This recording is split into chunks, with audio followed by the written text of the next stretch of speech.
Hello বন্ধুরা, শিখা spicy কুকিংয়ে তোমাদের সকল বন্ধুদেরকে স্বাগত জানাই। বন্ধুরা, আজকে আমি বানাবো গোবিন্দভোগ চিড়া দিয়ে সুইট পোহা। সুইট পোহা রেসিপিটি আমি কি করে বানাই তোমরা সঙ্গে থাকো, দেখতে থাকো। তো বন্ধুরা দেখো, সুইট পোহা বানানোর জন্য প্রথমে আমি উনুনে একটা কড়াই চাপিয়ে দেব।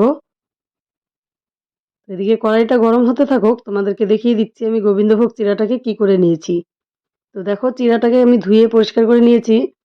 আর পোহাটা বানানোর মোটামুটি 4 থেকে 5 মিনিট আগে ধুলেই হবে, নইলে বেশি ভিজলে গলে যাবে, ভেঙে যাবে, চিড়াটা ভালো লাগবে না।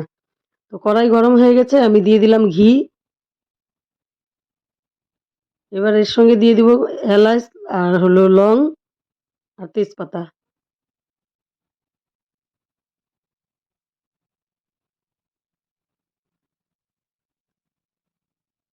এই কড়াইটার সাইড দিয়ে ঢালু, তো যার ফলে ঘিটা ওদিকেই জমে থাকে, আর মিডিলটা একটু উঁচু। একই সঙ্গে দিয়ে দিলাম কাজু বাদাম। এবার কাজু বাদামটাকে হালকা ভেজে নেব।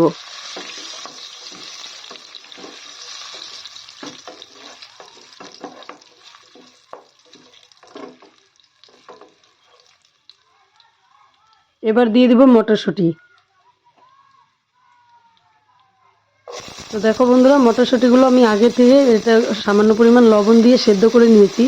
আর দিয়ে দিলাম কিছুটা বাদাম। তো এই বাদামটাকেও আমি হালকা ভেজে নিয়েছি আগে, শুকনো অবস্থাতে ভেজে নিয়ে তারপরে আমি দিয়ে দিলাম। এখন বেশি না ভাজলেও হবে বাদামটা। আর মটরশুঁটিগুলো সেদ্ধ করে নিলেই এটা ভালো হবে, নইলে একটা কাঁচা কাঁচা গন্ধ থাকবে, কারণ চিড়াটা তো বেশি ভাজতে হয় না, যার ফলে। এবার চিড়াগুলো দিয়ে দিচ্ছি। মটরশুঁটি বাদামগুলোর সাথে আমি 5 মিনিটের মতো ভেজে নিয়েছি। তো তারপরে কিন্তু আমি চিড়াটা দিলাম। দেখো কতটা ঝরঝরে হচ্ছে। এবার নেড়ে চেড়ে সুন্দর করে ভেজে নিতে হবে। তো আমি এখানে আরও একটা জিনিস দিয়ে দিব এবার, যেহেতু সুইট পোহা, তো আমি চিনি দিয়ে দিব আর লবণ দিয়ে দিব। লবণটা দিয়ে আগে একটু নেড়ে চেড়ে নিচ্ছি।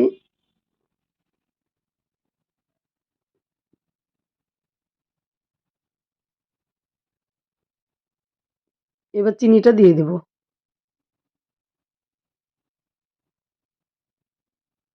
আমি একটু বেশি করে চিনিটা দিলাম, তোমরা চাইলে আর একটু কম দিতে পারো। তবে যতটা দিয়েছি খেতে বেশ ভালোই লাগবে। আর বাচ্চাদের টিফিন হিসেবে কিন্তু খুব সুন্দর একটি রেসিপি এটা। তোমরা যখন তখন বানিয়ে দিতে পারো খুবই কম সময়ের মধ্যে।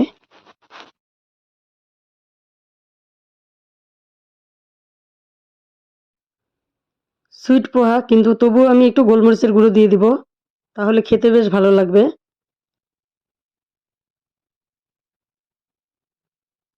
তো গোলমরিচের গুঁড়োটা দিয়ে আবারও ভালো করে মিশিয়ে নিচ্ছি।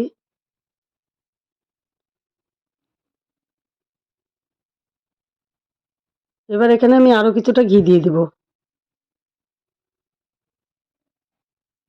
তো ঘি দেওয়া হয়ে গেছে। এবার ঘি দেওয়ার পরে আরও কিছুক্ষণ নেড়ে চেড়ে ভেজে নেব। 1 থেকে 2 মিনিটের মতো ভেজে নিলেই হবে।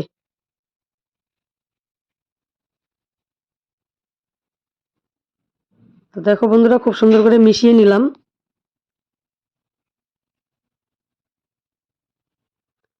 এবার কিন্তু আমাদের এই সুইট পোহাটি বানানো কমপ্লিট। তো বন্ধুরা, সুইট পোহার রেসিপিটি দেখে তোমাদের কেমন লাগলো কমেন্ট করে অবশ্যই জানাবে। আর ভিডিওটি শেষ পর্যন্ত দেখার জন্য আমার সকল বন্ধুদেরকে জানাই অসংখ্য ধন্যবাদ।